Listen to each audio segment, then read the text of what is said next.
ಅವರಿಗೆ ನಮಗೆ ನ್ಯಾಯ ಕೊಡ್ಲಿಕ್ಕೆ ಆಗುವುದಿಲ್ಲ ಅಂತ ಹೇಳಿದ್ರೆ ಅದೇ ಸಚಿವರು ಬರುವಾಗ ವಿಷಯ ತರಲಿ. ಜಾತಿ ಭೇದ ಬೇಡ, ನಮ್ಗೆ ಜಾತಿಯಿಂದ ಮಾತಾಡ್ತಾ ಇಲ್ಲ.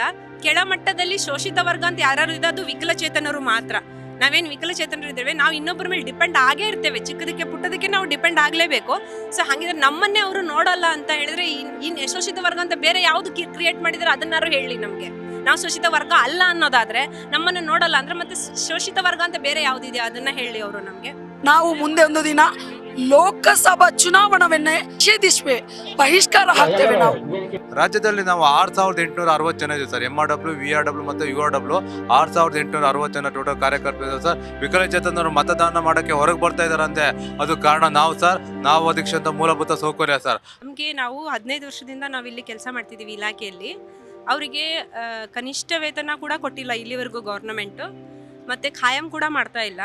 ಬರೀ ಗೌರವಧನ 9,000 ಕೊಡ್ತಾರೆ. ಮತ್ತು MRWಗಳಿಗೆ ಅಂದರೆ ತಾಲೂಕು ಏನು ಇದಿರ್ತಾರಲ್ಲ ವರ್ಕರ್ಸ್, ಅವರಿಗೆ 15,000 ಕೊಡ್ತಾರೆ. ಗ್ರಾಮ ಪಂಚಾಯತಿ ಮತ್ತು ನಗರ ಸ್ಥಳೀಯ ಸಂಸ್ಥೆಗಳಲ್ಲಿ ಕೆಲಸ ಮಾಡೋರಿಗೆ 9,000 ಅಷ್ಟೇ ಕೊಡ್ತಾ ಇದ್ದಾರೆ.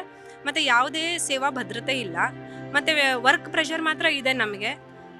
ಹಾಗಾಗಿ ನಮಗೆ ಜೀವನ ನಡೆಸೋದು ಕಷ್ಟ ಆಗ್ತದೆ. ಈಗಿನ ನಿಮಗೆಲ್ಲ ಗೊತ್ತು ಏನು ಈ ಥರ ಯಾವ ಥರ ಇದೆ, ಇವಾಗಿನ ಬೆಲೆಗಳೆಲ್ಲ ಹೇಗಿದೆ ಅಂತ ನಿಮಗೆ ಗೊತ್ತಿದೆ. ಸೊ ಜೀವನ ನಡೆಸಬೇಕು ಅಂತಂದರೆ ನಮಗೆ ಸ್ವಲ್ಪ ಸೇವಾ ಭದ್ರತೆಯೂ ಬೇಕು. ನಾವೇನು ಅನ್ಎಜುಕೇಟೆಡ್ಸ್ ಇಲ್ಲ, ಎಲ್ಲ ಡಿಗ್ರಿ ಹೋಲ್ಡರ್ಸ್ ಇದ್ದೀವಿ, ಎಲ್ಲ ಓದಿದ್ದಾರೆ. ಮಿನಿಮಮ್ SSLC ಓದಿದವರು ಇದ್ದಾರೆ ಸರ್.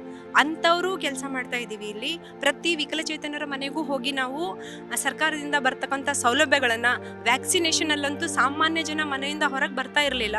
ಬಟ್ ನಾವುಗಳು ಅವ್ರ ಮನೆಗಳಿಗೆ ಹೋಗಿ ಅವರಿಗೆ ಧೈರ್ಯ ತುಂಬಿ, ವ್ಯಾಕ್ಸಿನೇಷನ್ ಹಾಕ್ಸ್ಕೊಳ್ಳಿಕ್ಕೆ ರೆಡಿ ಇರಲಿಲ್ಲ ಮಂದಿ. ಆವಾಗ ನಾವೇನು ಮಾಡ್ತಾ ಇದ್ವಿ ಅಂತ ಹೇಳಿದ್ರೆ ಅವ್ರಿಗೆ ಧೈರ್ಯ ತುಂಬಿ, ಏನೂ ಆಗೋದಿಲ್ಲ, ನಿಮ್ಮ ಜೀವಕ್ಕೆ ನಿಮ್ಮ ನಿರೋಧಕ ಶಕ್ತಿ ಬರ್ತದೆ ಅಂತ ಹೇಳಿ ಅವರ ಮನವೊಲಿಸಿ ನಾವೇನು ಮಾಡಿದ್ದೀವಿ ಅಂತ ಹೇಳಿದರೆ ಆ ವ್ಯಾಕ್ಸಿನೇಷನ್ ಎಲ್ಲ ಹಾಕ್ಸಿದ್ವಿ. ನಾವು ಅಲ್ಲೆಲ್ಲ ನಾವು ಕೆಲಸ ಮಾಡಿದ್ದೀವಿ ವಾರಿಯರ್ಸ್ ಥರ. ಆದರೆ ಎಲ್ಲೂ ನಮ್ಮ ಹೆಸರನ್ನ ಮೆನ್ಷನ್ ಮಾಡಿಲ್ಲ. ವಾರಿಯರ್ಸ್ ಆಗಿ ಇವರು ಕೆಲಸ ಮಾಡಿದ್ದಾರೆ ಅಂದರೆ ನಾವು ಇದ್ರೂ ಇಲ್ದಂಗೆ ಆಗಿದ್ದೀವಿ. ಇಲ್ಲಿ ಈ ಇಲಾಖೆಯಲ್ಲಿ ನಾವು ಇದ್ರೂ ಇಲ್ದಂಗೆ ಆಗಿದ್ದೇವೆ. ಸೊ ನಮಗೆ ಖಾಯಮಾತಿ ಬೇಕು ಅಂತ ನಾವು ಈ ಹೋರಾಟವನ್ನು 4 ದಿನದಿಂದ ಮಾಡ್ತಾ ಇದ್ದೇವೆ. ಕೆಲವರು ಉಪವಾಸ ಮಾಡಿ ಮತ್ತು ಹಾಸ್ಪಿಟ್ಲಲ್ಲೂ ಕೂಡ ಇದ್ದಾರೆ. ಹಾಸ್ಪಿಟ್ಲಲ್ಲೂ ಕೂಡ ಒಳ್ಳೆ ರೆಸ್ಪಾನ್ಸ್ ಇಲ್ಲ ನಮಗೆ. ಅದು ಕೂಡ ಒಂದು ದುರ್ದೈವ ಅಂತಲೇ ಹೇಳ್ಬೋದು. ಹಾಗಾದರೆ ನಮ್ಮ ಈಗ 9,000 ಇಟ್ಕೊಂಡು ನಾವಾದರೂ ದಿನನಿತ್ಯದ ಜೀವನವನ್ನು ಹೇಗೆ ನಡೆಸುವುದು? 4 ದಿವಸದಿಂದ ಅಹೋರಾತ್ರಿ ಉಪವಾಸ ಸತ್ಯಾಗ್ರಹ ಮಾಡ್ತಿದ್ದೇವೆ. ಇದರಲ್ಲಿ 9 ಮಂದಿ ಉಪವಾಸ ಇದ್ದು 4 ಮಂದಿ ಆಲ್ರೆಡಿ ಈಗ ಆಸ್ಪತ್ರೆಗೆ ಅಡ್ಮಿಟ್ ಆಗಿದ್ದಾರೆ. ಆದರೆ ಇಲ್ಲಿ ಹುಡುಗಿಯರಿದ್ದಾರೆ, ಅವರಿಗೆ ಬೇಕಾದ ವಾಶ್ರೂಮ್ ವ್ಯವಸ್ಥೆ ಇಲ್ಲ. ಮತ್ತು ಒಂದು ಡಿಸಬಿಲಿಟಿ ಅಂತ ಹೇಳುವ ಒಂದು ಕಾರಣಕ್ಕೂ ಈ ಒಂದು ಕಷ್ಟಪಟ್ಟು ನಿಂತರೂ ಕೂಡ ಸರ್ಕಾರ ನಮ್ಮ ಒಂದು ಕಣ್ಣೆತ್ತಿಯೂ ನೋಡುವುದಿಲ್ಲ, ನಮ್ಮ ಸಮಸ್ಯೆಗೆ ಪರಿಹಾರ ಕೊಡ್ತಾ ಇಲ್ಲ. ಹಾಗಾದರೆ ನಾವು ಏನು ಸುಳ್ಳೇನು ಕೇಳ್ತಾ ಇಲ್ಲ. 16 ವರ್ಷ ನಾವು ದುಡಿದ ನಮ್ಮ ಹಕ್ಕನ್ನು ಕೇಳ್ತಾ ಇದ್ದೇವೆ. 11 ವರ್ಷದಲ್ಲಿ ಪೌರಕಾರ್ಮಿಕ ಇಲಾಖೆ 11,000 ಜನರನ್ನು ಪೌರಕಾರ್ಮಿಕದಲ್ಲಿ ಯಾವುದೇ ಇದಿಲ್ಲದೆ ಕಾಯಮಾತಿ ಮಾಡಿದ್ರು. ಸೊ ಹಾಗಾದರೆ ಡಿಸಬಿಲಿಟಿಗಳು ಏನು ಸಮಾಜದಲ್ಲಿ? ಹಾಗಾದರೆ ಅವರಿಗೆ ಬೆಲೆ ಇಲ್ವಾ?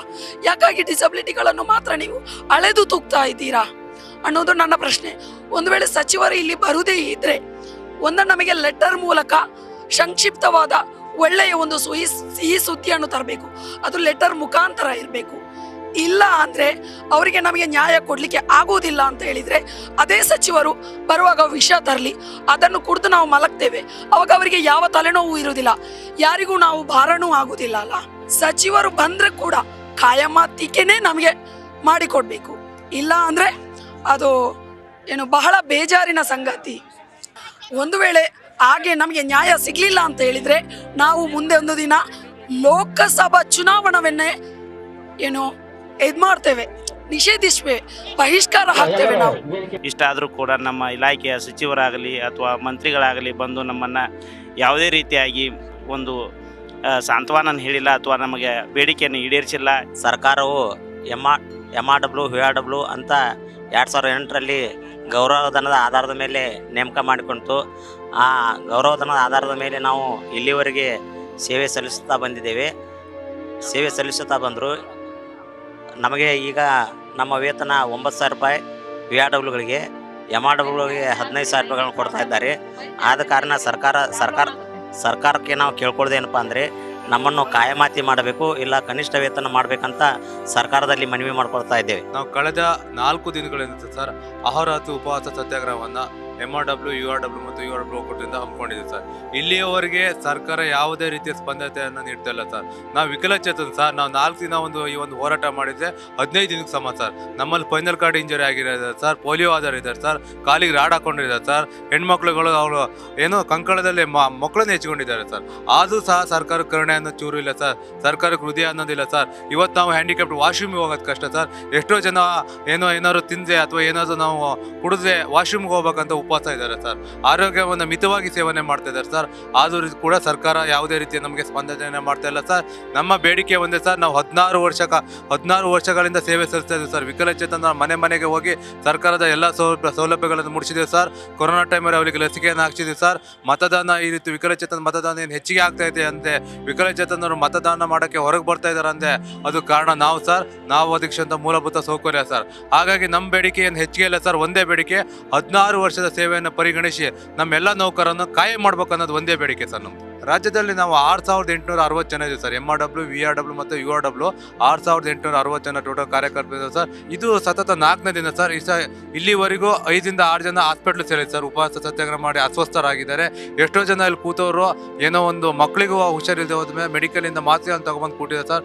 ಈ ಹೆಚ್ಚು ಅಕಸ್ಮಾತ್ ಏನಾರು ಯಾವ್ದಾದ್ರು ವಿಕಲಚೇತನ ಬಂಧುಗಳಿಗೆ ಹೆಚ್ಚು ಕಮ್ಮಿ ಏನಾರು ಆಯಿತು ಅಂದರೆ ಸರ್ಕಾರ ನೇರವಾಗಿ ಅದನ್ನು ಹೊಣೆ ಹೊರುತ್ತೆ ಸರ್. ಅವ್ರ ಕುಟುಂಬಕ್ಕಾಗಲಿ ಅವ್ರ ಬಂಧು ಮಿತ್ರಕ್ಕಾಗಲಿ ಸರ್ಕಾರವೇ ಆನ್ಸರ್ ಮಾಡಬೇಕಾಗುತ್ತೆ ಸರ್.